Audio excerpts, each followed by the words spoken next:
On est un petit village de Cilaos, perché dans les hauts des montagnes, à avoir 7 meilleures ouvrières de France en broderie. Je pense que tu peux partir dans toute la France s'il n'y en a pas ça. Donc c'est quelque chose d'énorme.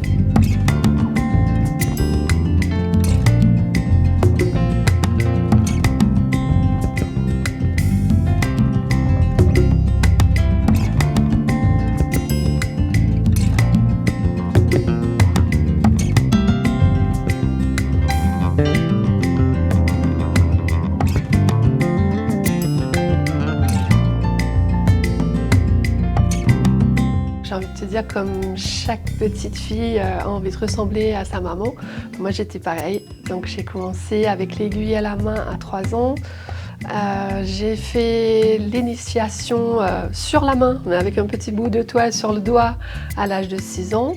Et vraiment avec le tambour et tout ce qu'il faut, le matériel qu'il faut, à partir de 9 ans. Dans la broderie, dans l'artisanat en lui-même, il n'y a pas énormément de diplômes. Il n'y en a même presque pas, sauf le titre de meilleure ouvrière. Et jusqu'à aujourd'hui, je le dis aussi, c'est pas que ma médaille, c'est celle de mes parents, c'est celle de ma grand-mère, de mes arrières, donc de mes ancêtres, parce que elles ont brodé, elles ont fait grandir leur famille, elles ont nourri leur famille grâce à la broderie, mais jamais sans aucune reconnaissance.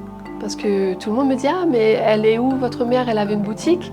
Non, elle n'avait pas de boutique, elle était à la maison, elle brodait pour les autres. Et pour moi, aujourd'hui, quand je dis j'ai eu le titre de meilleure ouvrière, c'est aussi le titre de ma mère, de ma grand-mère et des autres.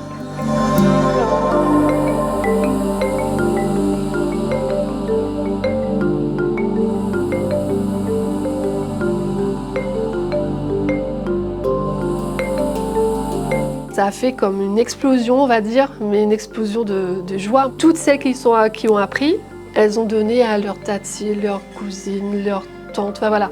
C'est vraiment parti partout, de mère en fille, et moi, dans ma famille, ça a été transmis comme ça. De celles que ma grand-mère se rappelle, je suis à la 6e, mais je pense que ça remonte bien au-delà. La transmission, pour moi, c'est super important. Je donne des cours ici. Il y en a une, elle est restée scotchée 1h30 parce qu'elle voulait me voir finir la broderie. Et elle avait 6 ans et demi. Donc quand je rencontre des petites perles comme ça, je dis aux parents, mais lâchez pas!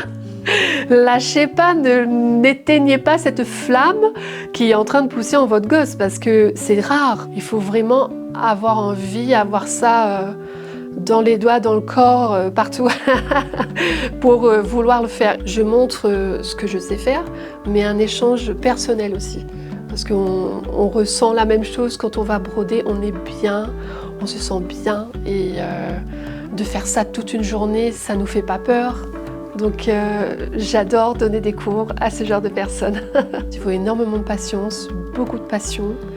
Et j'ai envie de vous dire, suivez vos rêves, même qu'elle ne fait pas partie de la broderie, mais suivez ce que vous avez envie de faire et non pas ce que les gens vous disent de faire.